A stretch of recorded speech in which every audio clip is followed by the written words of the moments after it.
에베소서 2장 8절에서 10절까지의 말씀이요. 함께 읽도록 하겠습니다. 이거 다 받으셨죠? 핸드아웃. 함께 읽겠습니다. 너희가 그 은혜를 인하여 믿음으로 말미암아 구원을 얻었나니 이것이 너희에게서 난 것이 아니요 하나님의 선물이라. 행위에서 난 것이 아니니 이는 누구든지 자랑치 못하게 함이니라. 우리는 그의 만드신 바라 그리스도 예수 안에서 선한 일을 위하여 지으심을 받은 자니 이 일은 하나님이 전에 예비하사 우리로 그 가운데서 행하게 하려 하심이니라. 아멘. 우리 복음의 핵심이 다 들어있는 그런 구절을 지금 공부하고 있습니다.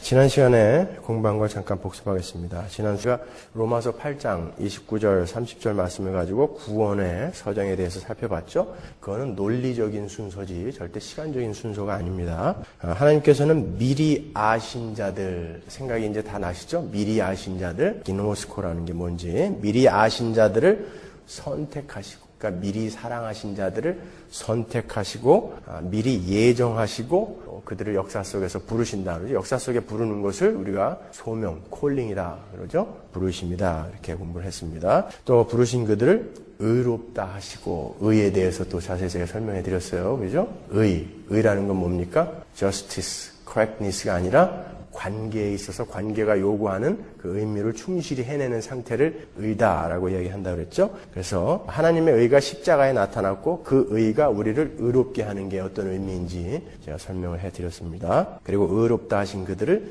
영화롭게 하셨다 하고 이렇게 과거 시제로 끝나는 걸 우리가 공부했습니다. 그래서 우리는 이미 영화롭게 된 자들이기 때문에 already 이미 영화롭게 된 자들이기 때문에 성화는 반드시 된다. 그렇기 때문에 우리가 우리의 노력과 힘을 기울여서 할 거는 없다. 그러나 또 해야 된다. 자, 이 역설을, 이 패러독스를 여러분이 잘 이해를 하셔야 합니다. 하나님께서 창세전에 이미 사랑하신 자들이 있었고 그들만을 선택하셨고 그들만을 위해 예수 그리스도를 이 땅에 보내셔서 죽이셨고 다시 살리셔서 우리에게 구원을 허락하셨다는 것이었습니다. 그들을 이 인생 속에서 역사 속에서 부르시는 것이 소명이고 그 소명을 받은 자들에게 하나님께서는 의를 선물해 주셨어요. 은혜로 선물을 해 주셨다라는 것이요. 하나님은 하나님의 백성들과의 관계에서 최선을 다해서 그들을 위하셨고 우리는 하나님과의 관계에서 예수 그리스도 안에서 완전히 그분만 의뢰하고 순종하는 자들이 이제 되었습니다. 어떻게 해요?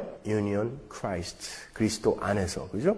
그 안에서 이제 우리는 순종하는 자들이 되었기 때문에 이제 우리는 하나님과의 관계가 요구하는 의를 완전히 이행한 자가 되었습니다. 그래서 성경은 우리를 의롭다라고 말하는 것이다 라고 배웠어요. 여러분 잘 정리하고 계셔야 돼요. 이런 여러분 단어들의 개념을 하나도 모르고 여러분들이 성경을 보면서 나는 은혜 받았어 하는 건 다 거짓말이에요. 설교 전체의 내용은 조직 신학을 갖고 가지만 그 조직 신학을 여러분들에게 알려드리기 위해서는 성경 신학을 갖고 설명을 해드린다고요. 여러분들이 조직 신학만 갖고 있으면 여러분들이 성경 전체의 그 풍성함을 알지 못해요. 그러나 성경 신학만으로 성경을 보려면은 또 이러한 개념들이 확실하지 않기 때문에 막 흔들리게 된단 말이에요. 그러니까 여러분들이 제가 이렇게 설명해드리는 이런 단어의 개념들이나 이런 거는 머리에 잘 넣고 계셔야 돼요. 우리가 학교 다닐 때 공부를 해봐서도 알지만 뭐 하나 정도, 두 개 정도, 저 사람은 알지만 내가 이 정도쯤이야 뭐 그래도 별 문제 없겠지. 천만에요. 하나, 둘 놓치게 되면은 여러분 나중에는 걷잡을 수 없어요. 그러면 다 놓게 되는 거예요. 그러니까 하나하나 개념을 다 이해를 하고 계셔야 돼요. 자, 그렇기 때문에 구원에 있어서 하나님의 은혜에 우리의 행위를 보태려 시도하는 것은 극악한 죄다라고 제가 말씀드렸어요. 그죠? 극악한 죄다. 아무리 생각해도 그게 왜 극악한 죄인가? 아니, 안 하는 것보다 낫지 않은가? 그렇게 생각하실 분도 계실 거예요. 그러나 극악한 죄입니다, 여러분. 자, 오늘은 그 부분에 대해서 제가 조금 더 자세히 설명을 해드리려고 그래요. 자기의라고 하죠. 성경에서 자기의라고 하는 것이 도대체 뭔가? 자기의를 왜 죄 중에 제일 무서운 죄라고 이야기를 하는가에 대해서 설명을 해드리겠습니다. 예수를 믿는다고 하면서 행위를 의지한다고 하는 것이 무슨 뜻인가? 한번 함께 고민을 해보자고요. 이 중에는 나는 행위를 의지하고 있어라고 생각하는 사람이 한 분도 안 계실 거예요. 그죠? 그러나 여러분 중에 분명히 그런 분들이 있다는 거예요. 그러니까 잘 들어보시라는 거예요. 내가 혹시 그런 사람이 아닌가? 자, 여러분은 정말 하나님이 얼마나 크신 분인지 아십니까? 그분이 얼마나 크신 분인지, 얼마나 높으신 분인지, 얼마나 엄청난 분이신지 아세요? 전 잘 몰라요. 어떻게 이 제 이성으로 그분을 다 알 수 있겠어요? 몰라요. 제 이성이 30cm 자라고 한다면 그분은 영원이세요. 30cm 자로 30만 마일을 잴 수 있어요? 그게 어느 정도 길더라 이렇게 잴 수 있나요? 못 재죠. 30cm만한 이 이성으로 30만 마일과는 비교할 수 없는 영원이라는 그 하나님을 어떻게 우리가 잴 수 있어요? 어떻게 알 수 있어요? 그분의 그 섭리와 그분의 작정과 예정과 그분의 계획을 우리가 어떻게 다 알 수 있어요? 모르죠. 그렇지만 성경에서 계시한 만큼은 우리가 알고 있어야 된다는 거예요. 그 정도로 모르기 때문에 우리가 이 시대의 교회가 이렇게 겁이 없어진 거예요. 자, 이사야서 55장 8절로 한번 가보겠습니다. 여호와의 말씀에 내 생각은 너희 생각과 다르며 내 길은 너희 길과 달라서 하늘이 땅보다 높음같이 내 길은 너희 길보다 높으며 내 생각은 너희 생각보다 높으니라. 우리의 생각으로 그분을 측량해낼 수 없고 이해할 수가 없는 것입니다. 자, 그러나 성경을 통해서 우리가 그분이 얼마나 크시고 두려운 존재라는 것을 조금 예측은 해볼 수 있다는 거예요. 그러니까 우리 조금 예측을 한번 해보자고요. 여러분 구약 성경을 보시면서 어떨 때는 하나님이 좀 너무하시다라고 생각해 본 적 없으세요? 야, 하나님 좀 너무하시다. 사무엘하 6장에 보면 다윗이 블레셋에 빼앗겼던 법궤를 빼앗아 오는 장면이 나오죠. 그때 법궤를 싣고 오다가 소가 뛰는 바람에 법궤가 땅에 떨어지려고 한다고요. 그러니까 우사가 옆에서 탁 잡았어요. 그런데 하나님이 우사를 죽여버렸어요. 뭘 잘못한 거예요, 그게? 뭐 이렇게 대단한 잘못이라고 하나님은 거기서 우사를 그냥 죽여버리셨을까요? 사무엘하 6장 6절 보세요. 저희가 나곤의 타작 마당에 이르러서는 소들이 뛰므로 우사가 손을 들어 하나님의 궤를 붙들었더니 여호와 하나님이 우사의 잘못함을 인하여 진노하사 저를 그곳에서 치시니 저가 거기 하나님의 궤 곁에서 죽으니라. 여호와께서 우사를 충돌하심으로 다윗이 분하여 그곳을 베레스 우사라 칭하니 그 이름이 오늘까지 이르더라. 거기 베레스 우사에서 베레스가 히브리어로 페레츠라는 말이거든요. 분열, 쪼개짐이라는 뜻이에요. 우사를 거기서 쪼개버렸다는 거예요, 하나님이. 왜 그러셨을까요, 도대체? 레위기 16장 2절 보세요. 여호와께서 모세에게 이르시되 내 형 아론에게 이르라. 성소의 장한 법궤 위 속죄소 앞에 무시로 들어오지 말아서 사망을 면하라. 내가 구름 가운데서 속죄소 위에 나타남이니라. 지성소에 아무나 들어오면 다 죽여버린다는 거예요, 하나님이. 왜 그렇게 하나님이 무섭게 말씀하실까요? 자, 사울이 아말렉과의 전쟁에서 크게 승리하고 오면서 하나님께 제사를 드리려고 실한 염소와 소를 몇 마리 살려갖고 온다고요. 그랬더니 하나님이 진노하세요. 사무엘상 15장 한번 보세요. 11절. 내가 사울을 세워 왕 삼은 것을 후회하노니 그가 돌이켜서 나를 좇지 아니하며 내 명령을 이루지 아니하였음이니라 하신지라. 하나님이 사울을 왕 세운 것을 후회하신다 그래요. 거기다 사울이 전쟁하러 나갈 때 사무엘이 제사장인 사무엘이 안 오니까 자기가 제사를 딱 드린 적이 있어요. 그랬더니 하나님이 뭐라 그래요? 진노하셔서 그를 사실상 폐위를 시켜버린다고. 뭐 이렇게 대단한 잘못이에요, 그게. 제사장이 꼭 제사를 지내야 되나요? 출애굽기 19장 21절 보세요. 여호와께서 모세에게 이르시되 내려가서 백성을 신칙하라. 백성이 돌파하고 나 여호와께로 와서 보려고 하다가 많이 죽을까 하노라. 또 여호와께 가까이 하는 제사장들로 그 몸을 성결히 하게 하라. 나 여호와가 그들을 돌격할까 하노라. 모세가 여호와께 고하되 주께서 우리에게 명하여 이르시기를 산 사면에 지경을 세워 산을 거룩하게 하라 하셨사온즉 백성이 시내산에 오르지 못하리이다. 여호와께서 그에게 이르시되 가라. 너는 내려가서 아론과 함께 올라오고 제사장들과 백성에게는 돌파하고 나 여호와에게로 올라오지 못하게 하라. 내가 그들을 돌격할까 하노라. 하나님이 사람들이 하나님을 보러 올라오면 다 죽여버리겠다는 거예요. 왜 이렇게 무섭게 이야기하셨을까요? 사무엘상 15장 2절 보세요. 만군의 여호와께서 이같이 말씀하시기를 아말렉이 이스라엘에게 행한 일 곧 애굽에서 나올 때에 길에서 대적한 일을 내가 추억하노니 지금 가서 아말렉을 쳐서 그들의 모든 소유를 남기지 말고 진멸하되 남녀와 소아와 젖먹는 아이와 우양과 약대와 나귀를 다 죽여라 라고 하셨나이다 그랬단 말이에요. 왜 젖먹는 아기까지 다 죽여버리라고 그럴까요? 하나님이.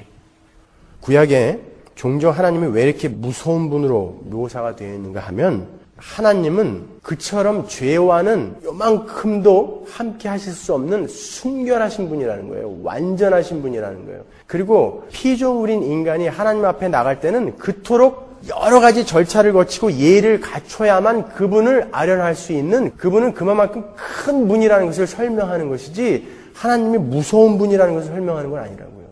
구약의 이런 표현만 보더라도 야, 하나님은 도대체 어떤 분이시길래 그런 작은 실수 하나도 용납하지 못하시는 분이실까를 여러분이 구약에서 읽으실 수 있어야 되는 거예요.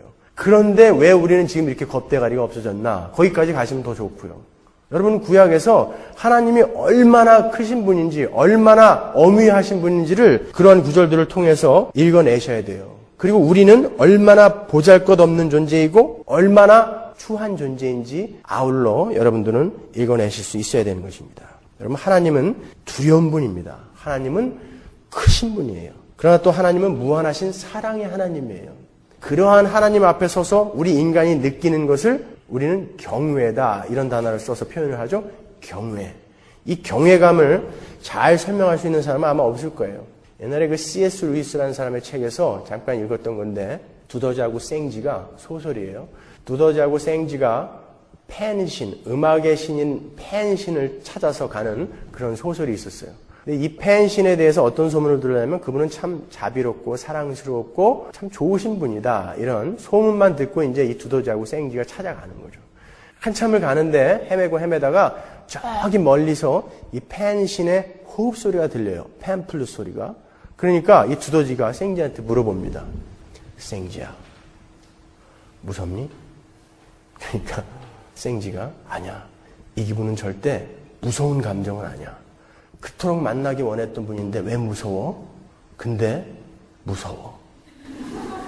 이게 경외예요. 참 제대로 설명을 저도 못하겠는데, 우리는 하나님을 만나고 또 하나님께 기도를 하고 또 하나님을 찬양한다고 하면서 전혀 그분에 대한 생각은 안 갖고 있는 것 같아요. 제가 언뜻 이렇게 생각해 볼 때 진짜 이 시대의 교회가 그 하나님 앞에서 그 엄유하신 하나님, 그 크신 하나님, 그 위대하신 하나님을 인식하고 예배를 하는가? 그분을 인식하고 성경을 보는가? 그분을 인식하고 기도를 하는가 생각해 보면 I don't think so, 이렇게 대답이 나올 때가 참 많아요. 그분은 크신 분이에요. 정말 크신 분이에요. 우리는 너무나 사랑의 하나님에 관해서만 듣고 싶어 했고 들어왔기 때문에 그분이 얼마나 크신 분이며 얼마나 두려운 존재인지를 너무나 모릅니다. 하나님은 우리가 상상할 수도 없을 만큼 크시고 순결하시고 완전하신 분입니다. 그 하나님은 주권자세요. 그 하나님은 우리가 상상할 수도 없는 큰 힘을 갖고 우리가 상상할 수도 없는 엄청난 그런 능력을 갖고 계신 분이라고요. 그렇기 때문에 그분은 주권자세요. 그분 마음대로 하실 수 있어요. 근데 그분은 완벽한 선함을 소유하고 있는 분이기 때문에 그분이 하는 모든 것은 그분이 아무리 자기 마음대로 하신다고 해도 다 옳아요. 거기까지 우리가 알아야 돼요. 그것을 인정하는 자가 거룩한 자며 그것을 인정하는 자가 하나님의 백성이에요. 우리는 그걸로 가는 거예요. 거기까지 가는 거예요. 어렵게 생각하실 필요 없어요. 하나님이 하시는 일은 뭐든지 옳습니다로 인정하는 자. 어떠한 상황이 나에게 닥쳤어도 하나님, 이게 하나님이 나에게 주신 것이라면 옳습니다. 하나님이 옳으신 일 하셨습니다라고 인정하는 것을 우리가 순종하는 자, 거룩한 자라고 이야기하는 거예요. 그러니까 그분이 얼마나 크시다라는 것을 우리가 알지 못하면 못 가는 거예요. 그러니까 우리가 여호와를 알자, 힘써 여호와를 알자라고 하는 거예요. 저나 개혁신학을 하는 여러 사람들이 과거를 이렇게 보면 바늘로 팍 찔러도 피 한 방울 안 나올 것 같았던 삶을 살았던 인간들이 참 많아요. 근데 요즘은 이렇게 모여서 이야기해보면은 말하면 서로 울먹거리더라고. 눈물이 막 쏟아질 것 같아서. 기도하면서 울고. 왜냐면 그분이 너무 크신 분인 거 아니까. 근데 나는 여전히 이 모양이고 이 죄인이니까. 근데 하나님이 나를 그토록 사랑해 주신다고 하는 그 하나님에 대해서 계속 공부하고 읽고 깨닫고 하니까 눈물이 마를 날이 없는 거예요. 눈물이. 여전히 나는 이 모양인데 어떻게 그 하나님은, 그 능력이 하는 그 크신 하나님이 나를 이토록 사랑해 주고 계신가. 여러분, 우리는 그걸 알아야 돼요. 그 하나님은 피조물과 상의해서 그들의 의견을 참조해서 역사를 경륜해 나가시지 않습니다.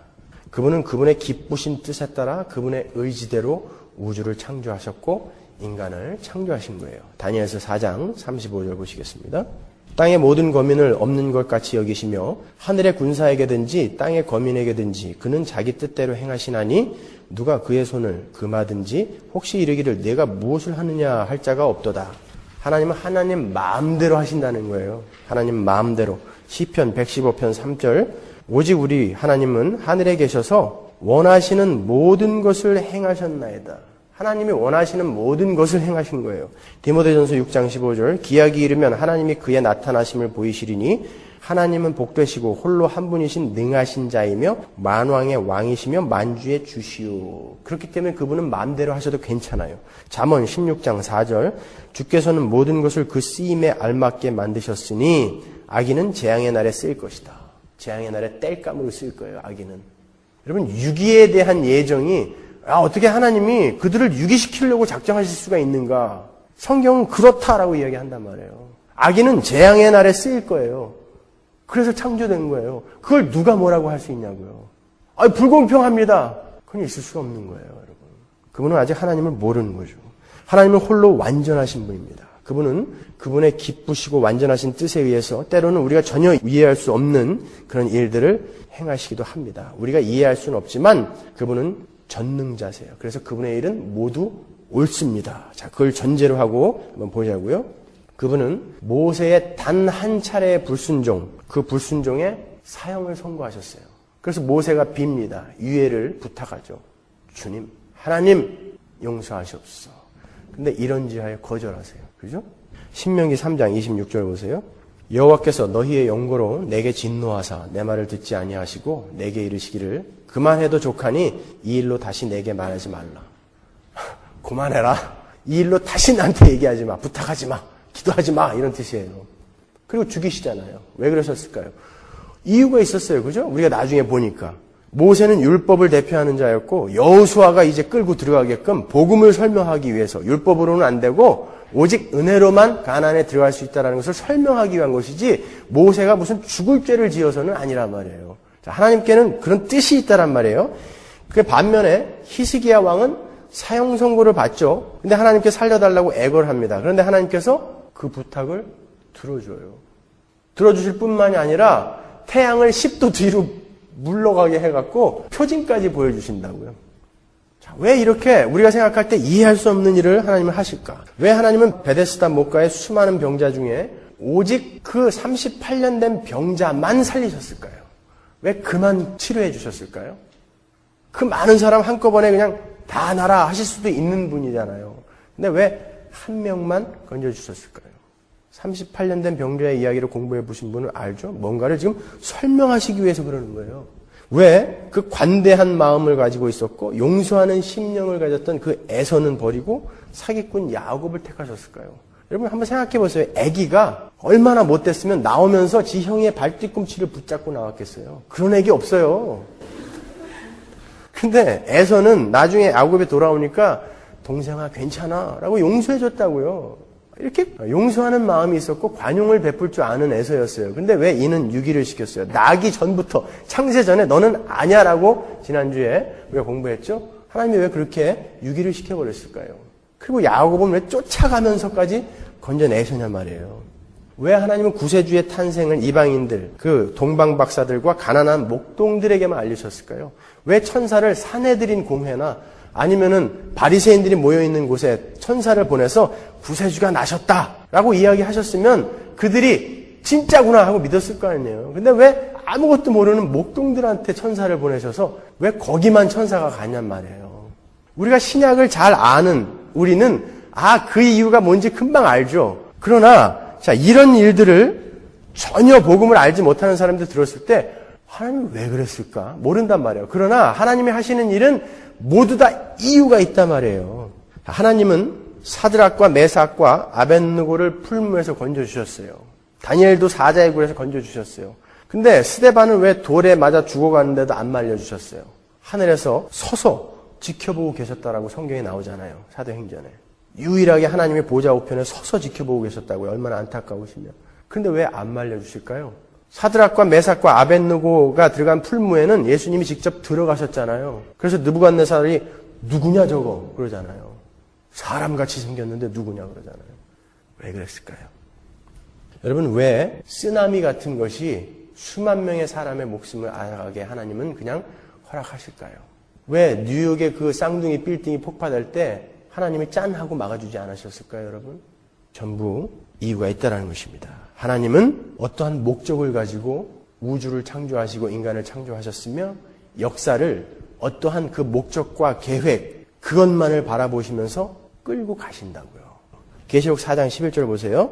우리의 주님이신 하나님, 주님은 영광과 존귀와 권능을 받으시기에 마땅하신 분이십니다. 주님께서 만물을 창조하셨으니 만물은 주님의 뜻을 따라 생겨났고 주님의 어떤 목적을 이루기 위해서 생겨난 거예요. 만물은 또 창조되었습니다 하고 외쳤다. 어떠한 목적을 위해서 지금 만물이 창조되었고 이 역사는 운행되어지고 있다는 거예요. 모든 것은 하나님의 기쁘신 뜻에 따라 되어지고 있는 것입니다. 단 한 가지 목적을 향해 그 모든 일이 이루어지고 있는 거예요. 그 목적이 뭡니까? 하나님의 백성들의 구원을 포함한 하나님 나라의 완성. 그걸 위해서 지금 이 역사는 경륜되고 있는 거예요. 2차 대전, 1차 대전, 한국 동란 전부 하나님 나라의 완성을 위해서 있어야만 했었던 일이라고요. 여러분의 삶에 있는 여러 가지 크고 작은 사건들, 여러분이 하나님의 백성이 맞다면 여러분의 그 거룩을 위해서 하나님이 허락하시는 거예요. 하나님은 그 한 가지 목적, 하나님은 임기응변, 대충대충 이렇게 하시는 분이 아니에요. 그냥 일이 닥치면 해결하고 닥치면 해결하고 하는 게 아니라 창세전에 어떤 완벽한 청사진을 갖고 지금 움직여가고 계시는 거예요. 여러분 시간이라는 것을 한번 잘 생각해 보세요. 아마존강을 건너가고 싶어요. 아마존강을 조각배를 타고 건너가려면 며칠이 걸리죠? 보세요. 1일날 한 사람을 출발시켰어요. 2일날 또 한 사람을 출발시켰어요. 3일날 또 한 사람을 출발시켰어요. 4일날 또 한 사람 출발시켰어요. 열심히 가죠. 첫날 출발한 사람은 그 첫날에 해당하는 장소에 가서 열심히 노젓고 있어요. 뒤에 누가 따라오는지는 몰라요. 하지만 가요. 자기 시간에 해당하는 장소를 가고 있어요. 그죠? 두 번째 날 출발한 사람은 역시 마찬가지예요. 앞에 사람이 이만큼 가고 있는데 앞에 누가 갔는지 뒤에 누가 갔는지는 몰라요. 하여튼 떠나려니까 떠났어요. 그래서 자기가 있는 어떤 수풀에 가서 또 열심히 노젓고 있어요. 셋째 날 마찬가지예요. 그러나 자 그러한 각자의 시간 속에 있는 사람들, 그 사람들의 시간의 개념과 여러분이 한 10만 피트 상공에서 그 아마존강을 내려다보고 왔다고 한번 생각해 보세요. 그 사람들은 각자의 자리에서 열심히 각자의 시간 속에서 노를 젓고 있지만 이 10만 피트 상공에서 그 아래를 내려보는 사람은 하루, 이틀, 사흘, 나흘, 닷새에 출발한 모든 사람이 어디를 가고 있는 것을 한눈에 볼 수 있다고요. 평면으로. 그게 하나님이시면 어떻게 되는 거예요? 그 시간과 우리가 갖고 있는 시간은 개념이 다른 거예요. 하나님은 한눈에 이 인류의 역사를 보실 수 있으시는 분이에요. 그 한눈에 역사를 보실 수 있는 분이 아무런 계획이 없이 이 역사를 운행해 가신단 말이에요? 아니란 말이에요. 모든 것은 하나님의 주권에 의해서 움직여지는 거예요. 하나님은 평면으로 시간을 보고 계시다고요. 그런 하나님이에요. 그런 하나님.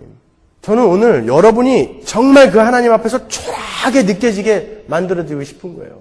맨날 두들겨 패지 않으면 초라하게 만들고 이러다가 진짜 언제 쫓겨날지 모르겠어요. 정말 여러분은 하나님 앞에서 초라해지셔야 돼요. 우리는 아무것도 아니다라는 것을 확실히 깨달으셔야 돼요. 그렇지 않으면 은혜가 되지 않는다니까요.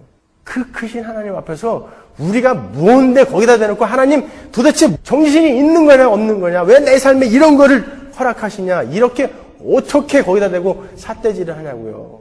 하나님은 모든 것들이 그리스도 안에서 재통일되게 하시기 위해서 우주를 경륜해 나가시고 역사를 주관해 나가시는 것입니다. 심지어 하나님께서는 무생물과 자연까지도 하나님 나라 백성들의 구원을 위해서 사용하고 계세요. 시편 147편 15절 한번 보세요. 그 명을 땅에 보내시니 그 말씀이 속히 달리는도다. 눈을 양털같이 내리시며 서리를 재같이 흩으시며 우박을 떡 부스러기같이 뿌리시나니 누가 능히 그 추위를 감당하리요. 그 말씀을 보내사 그것들을 녹이시고 바람을 불게 하신즉 물이 흐르는도다. 하나님이 하시는 거예요. 하나님이 하시는 거예요. 아모스 4장 7절. 그래서 추수하기 석 달 전에 내리는 비도 너희에게는 내리지 않았다. 또 내가 어떤 성읍에는 비를 내리고 어떤 성읍에는 비를 내리지 않았다. 어떤 들녘에는 비를 내리고 어떤 들녘에는 비를 내리지 않아서 가뭄이 들었다. 두세 성읍의 주민들이 물을 마시려고 비틀거리며 다른 성읍으로 몰려갔지만 거기에서도 물을 실컷 마시지는 못하였다. 그런데도 너희는 나에게로 돌아오지 않았다. 주께서 하신 말씀이다. 내가 입마름병과 깐부기병을 내려서 너희를 치고 너희의 정원과 포도원을 황폐하게 하였다. 너희의 무화과나무와 올리브나무는 메뚜기가 삼켜버렸다. 그런데도 너희는 나에게로 돌아오지 않았다. 주께서 하신 말씀이다. 내가 옛날 이집트에 전염병을 내린 것처럼 너희에게도 내렸다. 내가 너희의 젊은이들을 칼로 죽였으며 너희의 말들을 약탈당하게 하였다. 또 너희 진에서 시체 썩는 악취가 올라와서 너희의 코를 찌르게 하였다. 그런데도 너희는 나에게로 돌아오지 않았다. 주께서 하신 말씀이다. 역사의 많은 사건들과 자연의 조화까지도 모두 여러분의 구원을 위해서 존재한다는 거예요. 모두가 여러분의 구원을 위해서 존재하는 거예요. 비가 오는 것도 하나님의 백성들의 구원을 위해서 비가 오는 거예요. 눈이 오는 것도 하나님의 백성들의 구원을 위해서 눈이 오는 거예요. 여러분, 이 비밀을 잘 깨달으셔야 돼요. 우연히 되어지는 일은 없어요. 하나님은 역사를 평면으로 보신다고 그랬죠. 여러분의 머리카락 하나가 떨어지는 것도 하나님은 보시는 분이에요. 그분은 그렇게 높고 크신 분이에요. 어미하신 분이라고요. 그분이 이 모든 우주의 운행과 자연의 법칙, 그 모든 것을 이용해서 여러분을 구원하시려고 하고 있다는 그 사실에 어찌 감격하지 않으시냐 말이에요. 거기에 무슨 암덩어리 떨어져 나가고 거품 물고 몇 번 쓰러지고 이런 게 어딜 파고 들어올 수 있냐고요. 그 크신 하나님에 대한 지식 앞에. 그 개뿔도 모르니까 그냥 어떻게 해서든지 나는 믿는 거야, 믿고 말 거야, 믿는 것일 거야.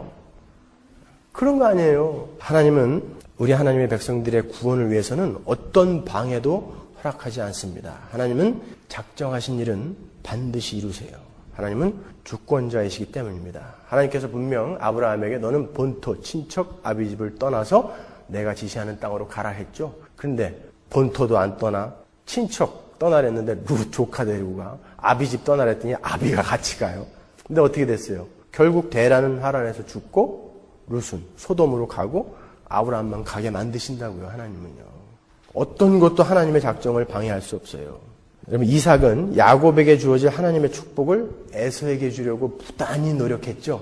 그렇지만 그 노력은 허사가 됐습니다. 요셉의 형들은 요셉을 애굽에 팔아버렸어요. 근데 하나님은 그걸 오히려 선으로 바꾸셨어요.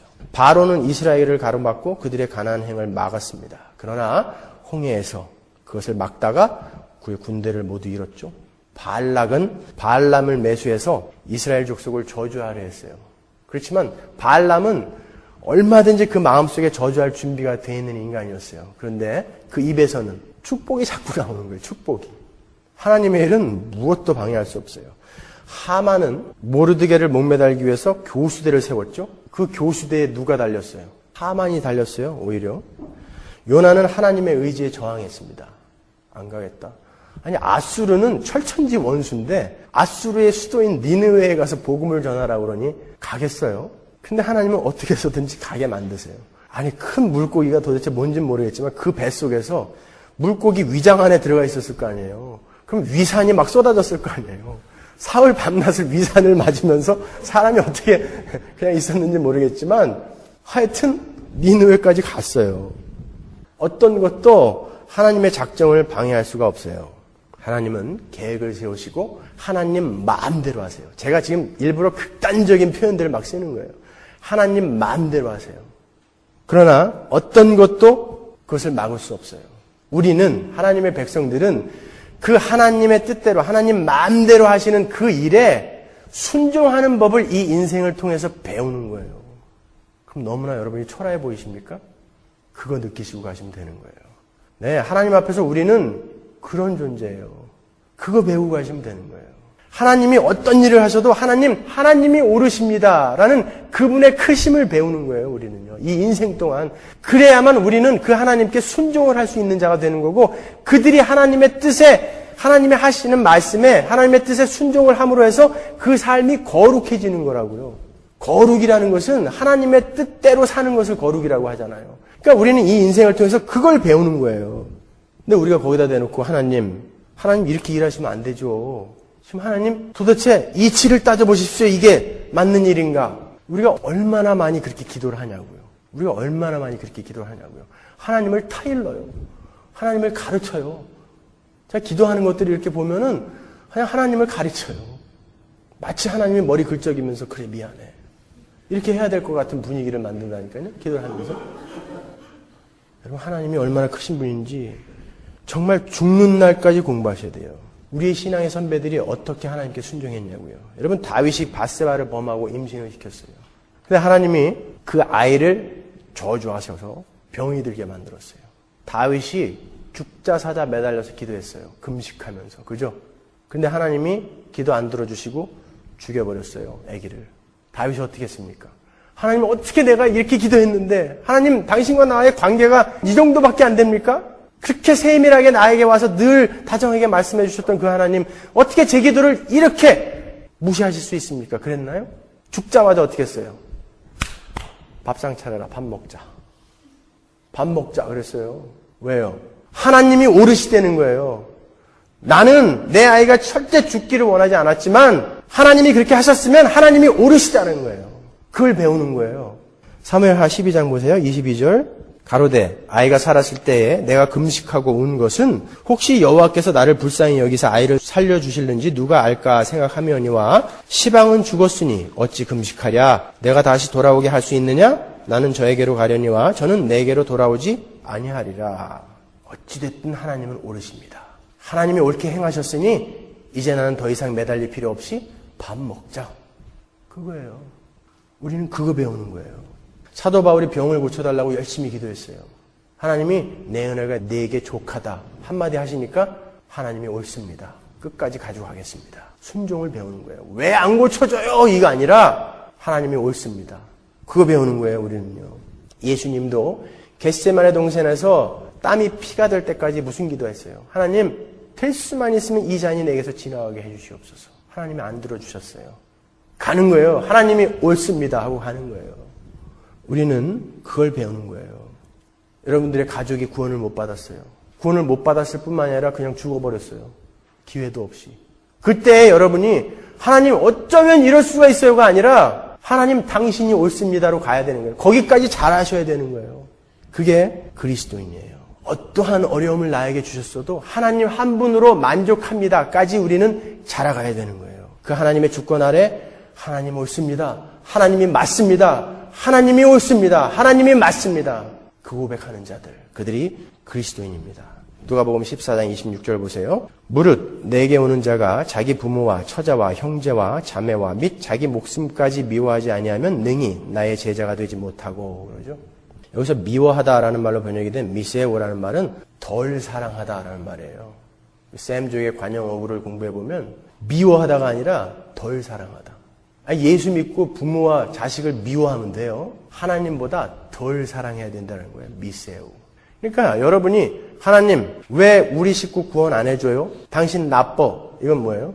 하나님보다 우리 아빠가 난 더 좋아요. 이거 아니에요.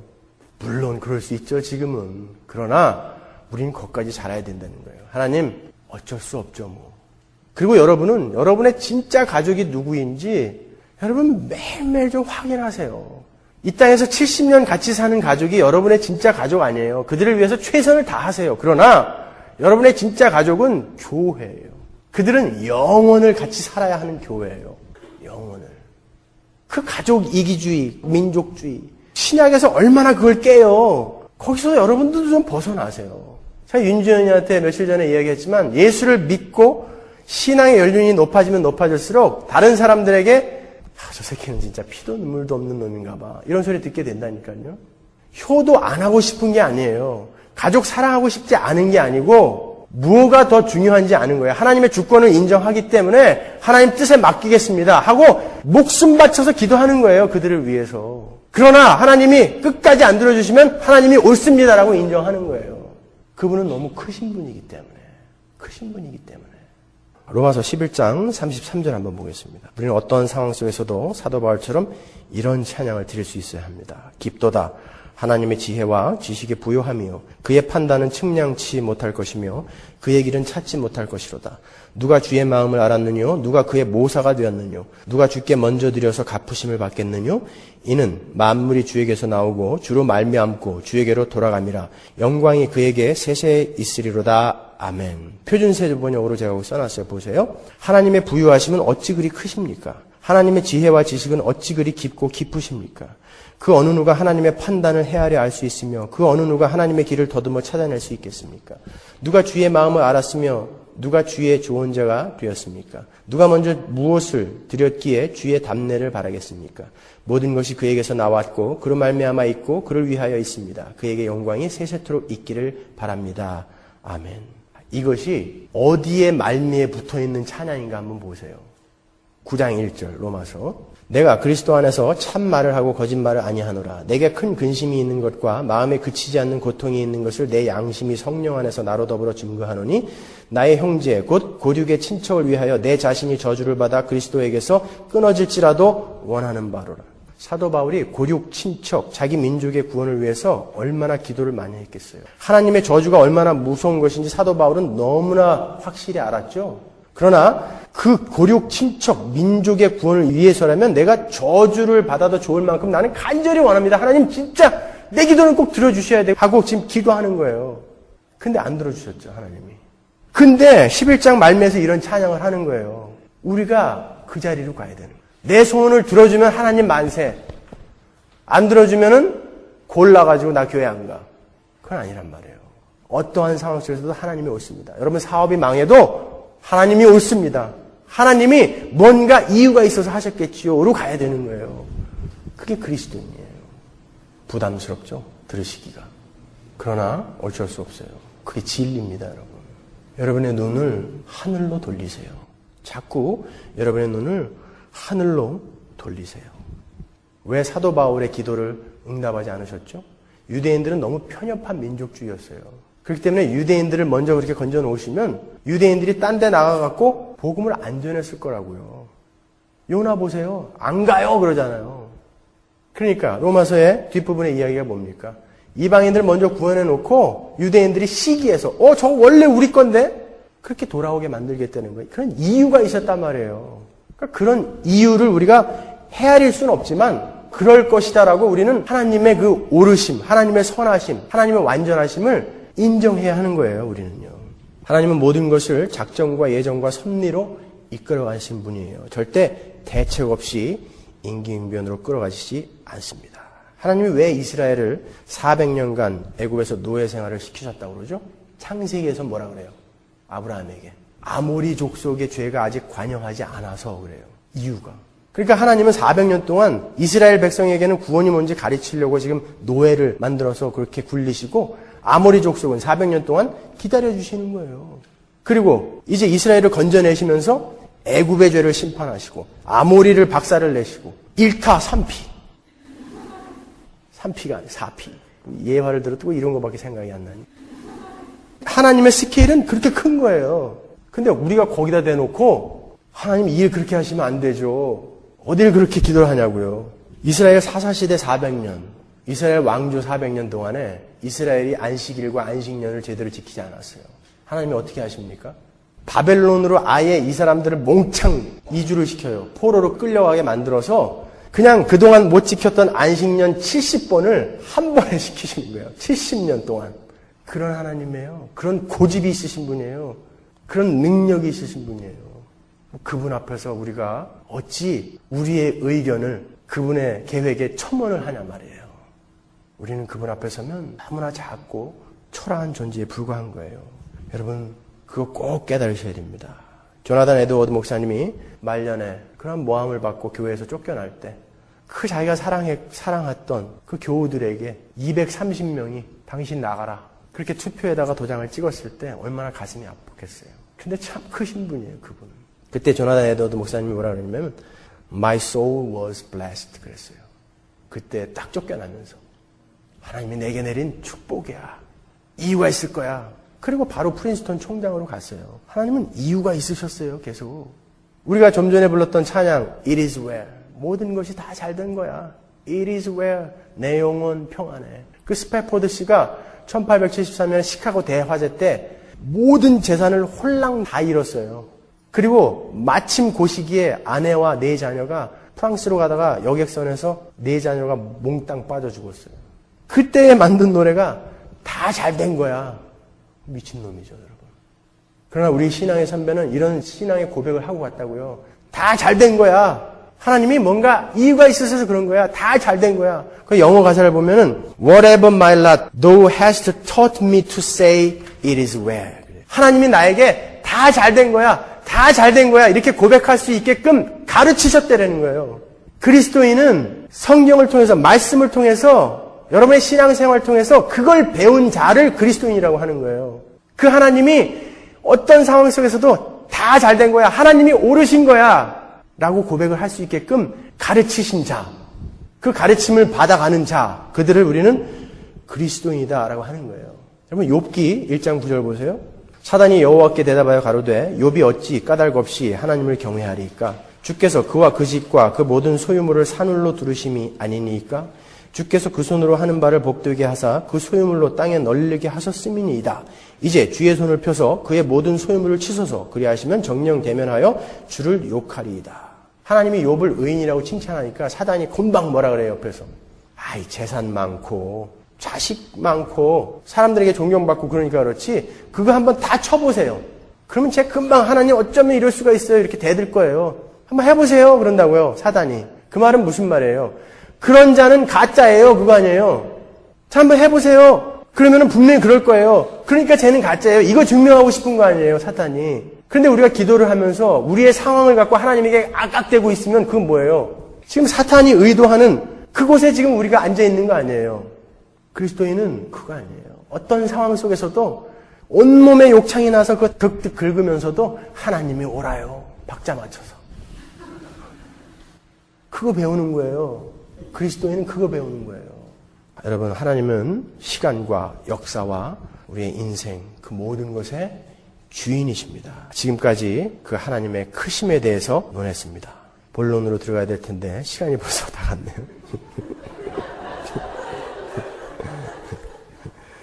도저히 이거를 끝낼 수가 없습니다. 오늘 밤새야 될 것 같아서. 분명히 19장밖에 안 만들었는데 지난주에는 24장 갖고 1시간 반에 끝냈는데 오늘은 안 될 것 같습니다. 지금 이 본론을 설명해드리기 위해서 이 하나님의 크심을 설명한 건데 본론을 설명을 못하고 이렇게 마치게 됐네요. 자, 여러분 좋습니다. 결론은 다음 주에 맺기로 하고 여러분이 들으신 이야기를 가지고 잘 생각해 보세요. 여러분 정말 우리가 신앙생활이라고 하면서 우리가 그 하나님을 어떻게 취급하고 있었는가? 정말 우리가 하나님 당신을 위해서 목숨을 바치겠습니다라고 하면서 진짜 그분의 크심을 알고 그런 것인가? 아니면 그냥 객기로 한번 해본 소린가? 우리는 얼마나 그분 앞에서 초라하고 그분은 얼마나 크신가? 이 시간에 우리 잠깐 함께 기도했으면 좋겠어요.